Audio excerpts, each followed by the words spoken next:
직장인이었던 시절 매달 월급을 받고 돈을 벌고 있는데 신기하게도 항상 현금이 없었습니다. 그러니까 이런 거죠. 물건을 사거나 서비스를 이용할 수는 있어요. 근데 막상 주말에 지인 결혼에 낼 축의금은 없는 거예요. 진짜 말 그대로 월급은 통장을 스쳐갈 뿐이었죠. 안타까운 것은 그런 상황인데도 누구에게도 돈에 대해 물어볼 수가 없었어요. 적어도 제 주변에 있는 거의 모든 사람들은 비슷한 상황인 것 같았거든요. 부끄럽지만 당시에 저는 학교에서 아이들에게 사회 과목을 가르치고 있었습니다. 당연히 수요 공급 같은 경제학의 기초 지식도 가르쳤었고요. 오늘의 이야기는 직장생활 5년, 사업가로 8년을 생활하며 직접 몸으로 익힌 돈에 대한 이야기입니다. 많이들 아는 이야기일 수 있지만 과연 내가 아는 것을 실천에 옮기고 있나 점검한다는 생각으로 봐주셨으면 좋겠습니다.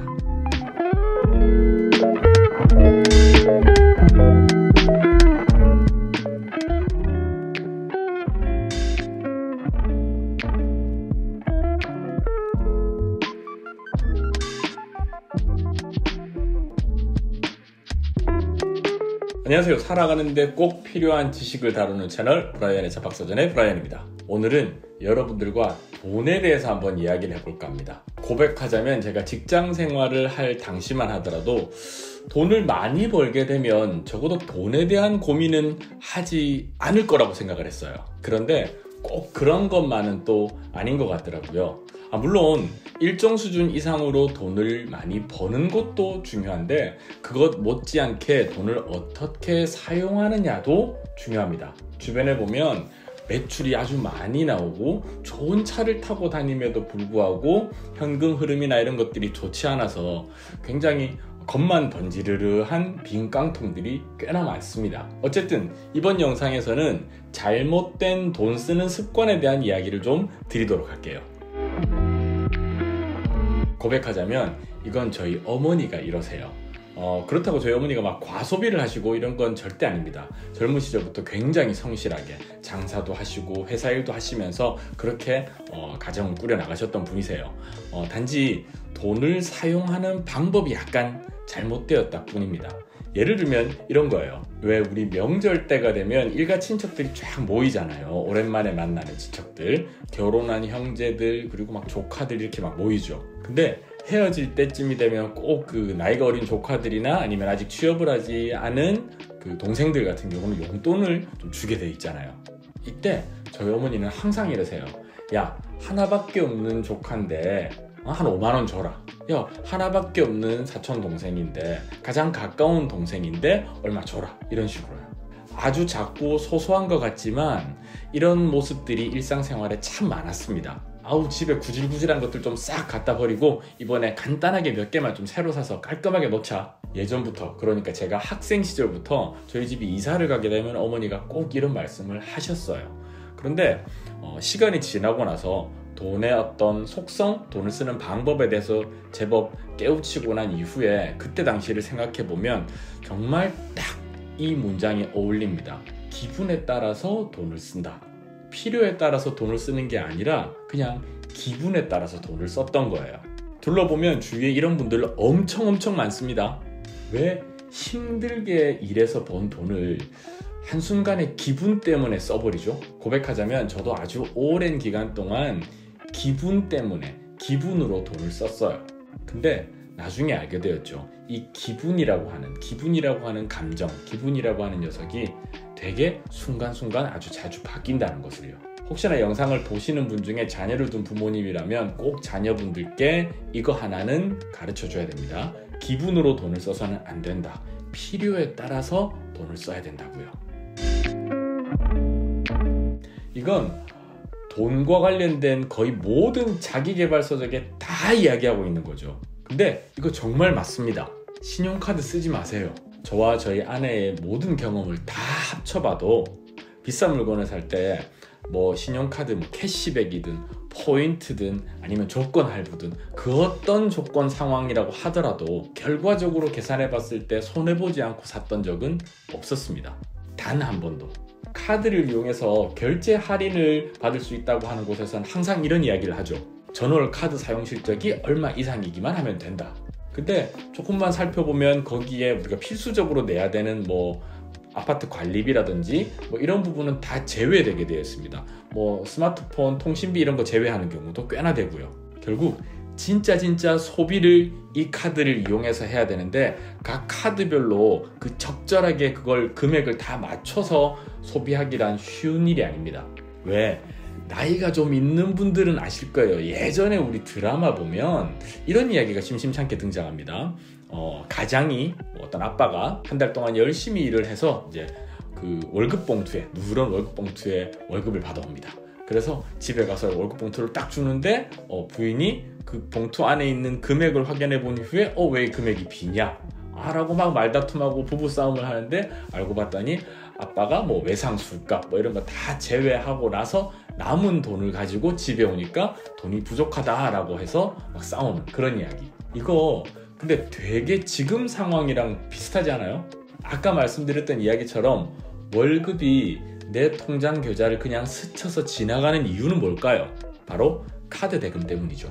그래서 월급을 받긴 받았지만 그 다음날 아니면 며칠 뒤에 카드 대금들이 쭉 결제가 되고 나면 홀쭉해진 나의 계좌를 확인하게 되는 거죠. 저희 집에 있는 5살짜리 아이한테도 가르치는 건데요.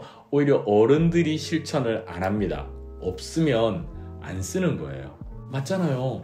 돈이 없으면 안 써야 되는 거잖아요. 지금 드리는 말씀은 어떤 뭐 사업 자금이나 투자 자금 이런 게 아닙니다. 그냥 소비에 있어서 돈을 쓰는 이야기입니다. 없으면 안 쓰는 게 맞잖아요. 근데 써요. 어떻게? 신용카드 할부로. 일반적으로 우리가 카드를 사용하는 패턴을 보면 어때요? 지난달에 이렇게 해서 지출이 좀 많았으니까 이번 달에는 카드 안 써야지 이런 생각을 하면서 그 전달과 그 전달에 어떤 할부금을 맞춰서 카드 사용량을 줄이나요? 물론 그런 분들도 계시겠지만 상당히 많은 분들은 그냥 그 다음 달은 그 다음 달 나름의 소비를 카드로 해버립니다. 결국 그렇게 쌓여가는 카드 대금은 연말에 상여금이나 아니면 마이너스 통장으로 갚아나가죠. 아니요, 이렇게 하면 절대 안 됩니다. 하지만 아마 그게 안 된다는 거 아시면서도 생활을 위해서 어쩔 수 없이 계속 이 신용카드의 굴레에 빠져 계신 분들이 많으실 거예요. 방법은 우리 모두가 알고 있지만 하기 싫어하는, 피하고 싶어하는 그 방법밖에 없습니다. 소비를 줄여야 합니다. 카드의 굴레, 카드 대금, 카드값의 굴레에서 벗어날 때까지는 소비를 좀 줄이셔야 합니다. 그거밖엔 답이 없습니다. 영상을 촬영하는 시점이 2022년 4월 초거든요. 올해 또 이 카드, 점점 쌓여나가는 카드 대금을 해결하기 위해서 연말에 상여금까지 기다린다라고 하면 이 눈덩이가 점점점 커집니다. 이참에 한 반년 정도는 소비를 줄인다라고 생각하고 한번 아껴보세요. 앞에 말씀드린 것처럼 기분에 따라서 소비하는 게 아니라 필요에 따라서 딱 6개월만 한번 실천해보세요. 필요에 따라서 소비를 하게 되면 카드의 굴레에서 벗어날 수 있습니다. 돈을 쓸 때 이 돈이 계속 쌓이는 돈인지 아니면 없어지는 돈인지를 생각하고 쓰셔야 됩니다. 솔직히 말씀드리면 이 부분은 저도 어쩔 수 없는 부분입니다. 저희 어머니 보험 설계사시거든요. 어머니는 보험 설계사로 일하신 지 한 20년 정도 되셨어요. 당연히 그 20년이라는 기간 동안 보험 설계하시는 분의 아들이기 때문에 여러 가지 보험을 가입하기도 하고 또 중간에 해약하기도 하고 그랬죠. 근데 지금껏 20년 가까이 보험을 부으면서 보험사를 이겨봤던 적이, 보험사와의 돈 게임에서 이겨봤던 적이 단 한 번도 없습니다. 단 한 번도. 해약을 하면서 원금 이상을 받아간 적 또는 원금을 온전히 다 찾아간 적이 한 번도 없었거든요. 물론 보험이라고 하는 상품들이 오래 묵혀두면 묵혀둘수록 손해가 안 나는 상품들입니다. 하지만 어쩔 수 없이 자녀가 커가고 또 독립하기 전까지는 지출 씀씀이가 점점점 커질 수밖에 없잖아요. 물론 소득도 그에 맞춰서 늘어날 수도 있겠지만 우리가 인생을 살다 보면 생각지 못하게 목돈이 필요한 경우가 있고, 그렇다면 아쉽지만 다른 곳에서 돈을 빌리는 것보다 나한테 있는 보험을 해약할 가능성이 더 높아지잖아요. 결국 저도 어쩔 수 없이 해약하는 경우들이 생기더라고요. 물론 실비보험이나 아니면 가족력에 따라서 뭐 암보험 같은 것들이 필요하기도 합니다. 그런데 제 생각에는 너무 과도하게는 하지 말자는 거죠. 최소한의 안전장치 정도만 세팅을 해도 된다라고 하는 것이죠. 돈을 쓸 때는, 묻어둘 때는 이 돈이 계속해서 쌓이는 곳인지 아니면 없어지는 곳인지 신중히 판단한 이후에 결정해야 합니다. 관계 때문에, 상대방과의 관계 때문에 어쩔 수 없이 돈을 사용해야 된다라고 하면 이 돈은 없어지는 돈이다 라고 분명히 스스로 인지한 이후에 돈을 써야 합니다. 자, 이제 공부 그만. 어떤 일을 하는데 실행력이 부족한 분들, 왜 그런지 아세요? 대개의 경우는 완벽하게 해내려고 하는 욕심 때문에 그렇습니다. 예를 들면 이런 거죠. 내가 스마트 스토어를 하나 하고 싶어요. 그래서 그 스마트 스토어를 운영하는 것과 관련된 내용을 유튜브를 통해 찾아보고 또 공부를 합니다. 여러 참고가 될 만한 좋은 내용들을 메모장 이런 데다가 막 기록을 해놔요. 거기다가 좀 더 잘하기 위해서 한 발 더 나가서 벤치마킹 할 만한 스토어를 막 또 찾아 들어갑니다. 들어가서 봤더니 상세 페이지가 굉장히 깔끔하게 잘 돼 있어요. 그러면 또 상세 페이지와 관련된 걸 또 유튜브 들어가서 막 찾아보고 블로그도 찾아보고 합니다. 그렇게 하다가 내가 상세 페이지를 잘 만들려면 포토샵이나 아니면 일러스트 같은 프로그램들을 좀 익힐 수 있어야겠다 라고 생각해서 클래스 101 이런 사이트들 있죠. 교육하는 사이트들에 들어가서 결제를 합니다. 그리고 또 1강부터 쭉 공부를 시작합니다. 그 공부를 하면서 중간중간에 또 서칭은 또 합니다. 서칭을 하다 보면 내가 마케팅도 부족하네 라는 생각을 하고 또 유튜브 블로그를 들어가서 마케팅과 관련된 내용을 쭉 봅니다. 그러면 또 네이버 블로그 마케팅, 인스타 마케팅, 페이스북 마케팅, 유튜브 마케팅 엄청나게 다양한 종류의 마케팅과 브랜딩과 관련된 내용들이 쫙 있습니다. 그럼 또 그걸 정리하고 공부를 합니다. 이런 식으로 공부의 범위를 계속 확장시켜 나가면 언제 상품을 서칭하고 소싱은 어떻게 하며 그보다 먼저 사업자 등록은 언제 하실 거예요? 얼마 전에 지인 한 분께 연락이 왔어요.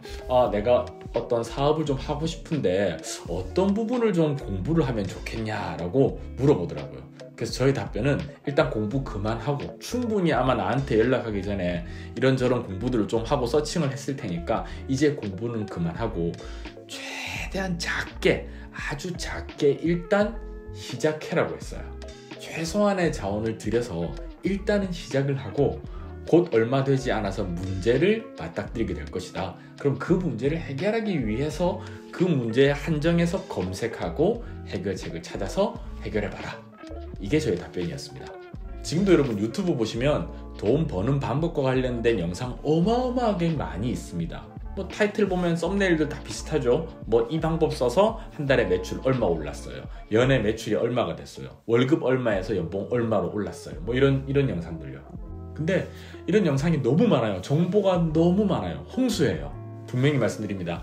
자기개발 그리고 돈 버는 것과 관련된 정보 습득 이제 그만하세요. 거기에 더 이상 돈 안 쓰셔도 돼요. 충분히 어느 정도 알고 있으실 거예요. 이제 어느 정도 섭취를 했다면 이 섭취한 것을 내 것으로 소화하는 시간이 필요합니다. 계속해서 영양소를 섭취를 하게 되면 빨리 크는 게 아니라 배탈이 납니다. 지금부터 공부 그만, 실행 시작. 제가 4년 전에 첫 사업을 실패하고 만났던 어떤 대표님은 학창시절에 성적이 그렇게 좋은 분도 아니셨고요. 그리고 물론 좋은 대학을 다니시지도 않았습니다. 또한 책 읽는 것도 그렇게 막 즐기는 분이 아니셨어요.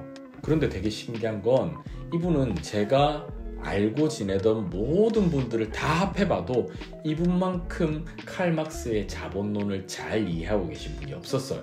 진짜 소름 돋을 정도로. 이분의 머릿속 생각을 정말 간단하게 말씀드리면 나에게 돈을 벌어다 주는 것을 산다는 것이었어요. 정확히 자본론에 나오는 생산수단의 소유를 실천했던 거죠. 이분한테는 그 생산수단이 장비였어요. 일할 때 쓰는 장비. 장비를 살 때도 그냥 사는 게 아니라 이 장비를 통해서 기대할 수 있는 월 예상 매출을 생각하고요. 그 월 예상 매출을 바탕으로 어느 정도 기간이 지나면 이 장비 가격을 뽑을 수 있을지까지 생각해 본 이후에 최종적으로 지출 여부를 결정합니다. 그러니까 단순히 10만원짜리 장비라서 싼 장비고 5천만원짜리 장비라서 비싼 장비고 이게 아니라는 거죠. 근데 이쯤에서 냉정히 한번 생각해 봅시다. 최근 우리가 소비했던 거 한번 떠올려 보세요. 그 내가 소비했던 물품이 과연 내 주머니에 돈이 들어오는 데 도움이 되는 건가요? 아니면 내 주머니에서 돈이 나가는 거였나요? 어떤 분께는 노트북이 될 수도 있고요. 또 어떤 분께는 트럭이 될 수도 있습니다. 중요한 것은 내가 산 그 물건이 나에게 돈을 벌어다 주는 것이어야 된다는 거죠. 내 주머니에 돈이 들어오게 하는 것에 돈을 쓰세요. 제 블로그 한 번이라도 들어오신 분들은 아시겠지만 전 실제로 물건을 구입하면 꼭 리뷰를 씁니다. 그리고 그 리뷰는 꼭 쿠팡 파트너스와 연계합니다. 그렇게 해야 그나마 순수한 소비만을 위해서 썼던 그 돈의 일부라도 회수할 수가 있는 거잖아요. 노트북을 사도 냉장고를 사도 애플워치를 사도 뭐 무엇을 사든 일단 그 녀석으로 인해서 나에게 돈이 들어오게끔 만듭니다. 적어도 저에게 있어서는 그냥 소비를 위한 소비는 없습니다. 영상에서 다뤘던 내용 중에 어떤 내용은 잘 아는 내용일 테고요. 또 어떤 내용은 좀 생소한 내용일 수도 있습니다. 이건 각자가 가지고 있는 지식과 정보의 양에 따라 다르겠죠. 근데 중요한 것은 이것을 얼마나 알고 있느냐가 아니라 이 알고 있는 것을 얼마나 실천에, 일상에 옮기고 있느냐 하는 것입니다. 영상 하나, 책 한 권으로는 지금껏 내가 살아왔었던 생활 패턴이 딱히 바뀌지 않습니다. 이 영상을 보신 분들 중에서도 상당수는 아마 영상 끝까지 보고 난 이후에도 기존의 소비 패턴 유지하실 거예요. 500원 겁니다. 그럼에도 마음을 다잡고 이제부터라도 나의 소비 패턴을 좀 바꿔봐야겠다 라고 마음먹은 분께 조금이나마 도움이 되는 영상이었으면 좋겠습니다. 이번 영상도 끝까지 봐주셔서 감사하고요. 돈 쓰는 법이나 소비하는 법과 관련된 노하우나 여러분의 생각 있으시면 댓글로 남겨주세요. 이번 영상 유익했다면 구독과 좋아요, 알람 설정 부탁드리고요. 저는 또 다음 영상에서 인사드리도록 하겠습니다. 안녕히 계세요. 끝.